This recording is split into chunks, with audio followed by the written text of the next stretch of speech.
ജീവിതത്തിൽ ഒരു മാറ്റം ആഗ്രഹിക്കുന്ന ഒരു വ്യക്തിയാണ് നിങ്ങളെങ്കിൽ നിങ്ങൾ മാറ്റത്തിനായി തിരുവചനങ്ങളിലേക്ക് കടന്നു വരണം. ദൈവത്തിൻ്റെ വചനത്തിന് നിങ്ങളെ സൗഖ്യമാക്കുവാനുള്ള ശക്തിയുണ്ട്.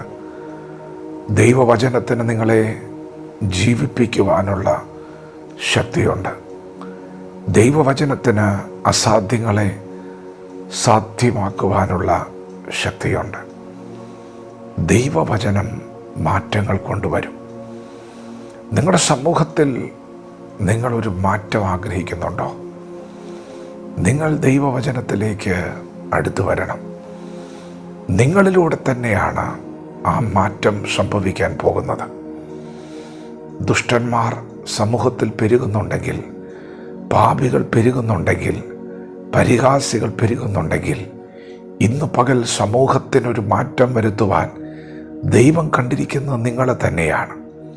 തിരുവചനം പറയുന്നു, ദുഷ്ടന്മാരുടെ ആലോചന പ്രകാരം നടക്കാതെ, പാപികളുടെ വഴി നിൽക്കാതെ, പരിഹാസികളുടെ ഇരിപ്പിടത്തിലിരിക്കാതെ നിങ്ങൾ യഹോവയുടെ ന്യായപ്രമാണത്തിൽ സന്തോഷിച്ച് അവൻ്റെ ന്യായപ്രമാണത്തെ രാപ്പകൽ ധ്യാനിക്കുമെങ്കിൽ ആറ്റരികത്ത് നട്ടിരിക്കുന്ന വൃക്ഷം പോലെ തക്ക കാലത്ത് ഫലം കായ്ക്കുന്ന ഒരനുഭവം ദൈവം നിങ്ങളിലൂടെ സമൂഹത്തിന് നൽകാൻ പോവുകയാണ്.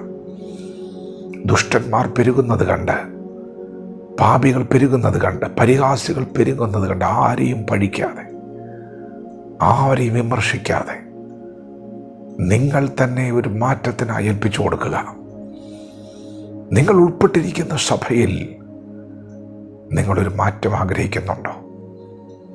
തിരുവെഴുത്തുകൾ പരിശോധിച്ചാൽ ശമൂവേൽ എന്ന് പറയുന്ന ശക്തനായ പ്രവാചകൻ, ജനഹൃദയങ്ങളിൽ ഇടം പിടിച്ച പ്രവാചകൻ, വളർന്നു വന്നത് ഒരിക്കലും വളരുവാൻ സാധ്യതയില്ലാത്ത ഒരന്തരീക്ഷത്തിലാണ്. വചനം ദുർലഭമായിരുന്ന സമയത്ത്, ദർശനമേറെ ഇല്ലാതിരുന്ന സമയത്ത്, ജനം മര്യാദ വിട്ട് നടക്കുന്ന സമയത്ത്, മുൻപിൽ നിന്ന് ശുശ്രൂഷിക്കുന്നവർ പോലും മാതൃകയോടെ ശുശ്രൂഷിക്കാതെ ദൈവത്തിൻ്റെ വഴിപാടുകളെ നിന്ദിച്ചു കൊണ്ടിരുന്ന സ്ഥാനത്ത് ശമൂവേൽ ആരെയും കുറ്റപ്പെടുത്തുവാനോ വിമർശിക്കുവാനോ നിൽക്കാതെ, ജനങ്ങൾ വലിയ കഷ്ടമനുഭവിക്കുന്ന സമയത്ത് സമൂഹത്തിലൊരു മാറ്റമുണ്ടാകുവാൻ, സഭയ്ക്കകത്തൊരു മാറ്റമുണ്ടാകുവാൻ ശമൂവേൽ പെട്ടകത്തോട് ചേർന്ന് കിടന്നു. പ്രിയപ്പെട്ടവരെ, ദൈവവചനത്തോട് നിങ്ങൾ ചേർന്ന് നിൽക്കുമെങ്കിൽ പറ്റിയിരിക്കുന്നവനെ ദൈവം വിടുവിക്കും. നിങ്ങൾ ദൈവവചന പ്രകാരം ജീവിതത്തെ ക്രമീകരിക്കുകയും ദൈവത്തിൻ്റെ വചനം നിങ്ങളോട് അനുസരിക്കണം എന്നാവശ്യപ്പെടുന്നതിനോട് പ്രതികരിക്കുകയും ചെയ്താൽ നിങ്ങളിലൂടെ തന്നെയാണ് ആ മാറ്റം നിങ്ങളുടെ സഭയിൽ സംഭവിക്കാൻ പോകുന്നത്. അതെ, നിങ്ങൾ മലമേലിരിക്കുന്നൊരു പട്ടണമായി മാറാൻ പോവുകയാണ്. ആരെയും വിധിക്കുവാൻ ദൈവം നമ്മെ വിളിച്ചിട്ടില്ല. ആരെയും പഴിക്കണ്ട, വിമർശിക്കണ്ട. സമൂഹത്തിനൊരു മാറ്റം ഉണ്ടാകും, സഭയ്ക്കൊരു മാറ്റം ഉണ്ടാകും.